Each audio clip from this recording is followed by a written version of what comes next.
नमस्कार. उमेश 24 चॅनलमध्ये सगळ्यांचं स्वागत आहे. अमरावती जिल्ह्यातील नेरपिंगळे येथे वीज कोसळून झालेल्या शेतकरी अशोक जगजीवन भोजने यांच्या कुटुंबियांना शासनाच्या वतीने 4 लाख रुपयांची सानुग्रह मदत देण्यात आली. 28 जून रोजी नेरपिंगळे जवळील शिवारात अचानक वीज कोसळल्याने 65 वर्षीय अशोक भोजने यांचा दुर्दैवी मृत्यू झाला होता, तर अन्य 2 जणी जखमी झाले होते. या घटनेची माहिती मिळताच आमदार राजेश वानखडे यांनी तातडीने दखल घेत जखमीवर उपचाराची व्यवस्था केली.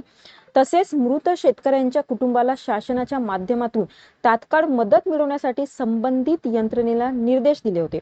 त्याच अनुषंगाने मृत शेतकरी अशोक भोजने यांच्या पत्नी रत्ना अशोक भोजने यांना शासनाच्या तरतुदीनुसार 4 लाख रुपयाचा सानुग्रह अनुदानाचा धनादेश आमदार राजेश वानखडे यांच्या हस्ते प्रदान करण्यात आला.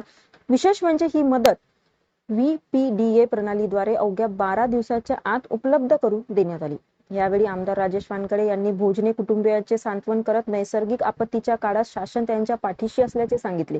या आर्थिक मदतीमुळे मृत शेतकऱ्यांच्या कुटुंबाला मोठा आधार मिळणार आहे. या प्रसंगी तहसीलदार सागर ढवळे, प्रदीप गौरखेडे यांच्यासह गावातील पदाधिकारी, नागरिक आणि भोजने कुटुंबीय उपस्थित होते. नेरपिंगळई गावकऱ्यांनी या मदतीबद्दल शासन व आमदार राजेश वानखडे यांचे आभार मानले. प्रतिनिधी प्रवीण पाचगरे सोबत बघत रहा उमेश 24 चॅनल. धन्यवाद.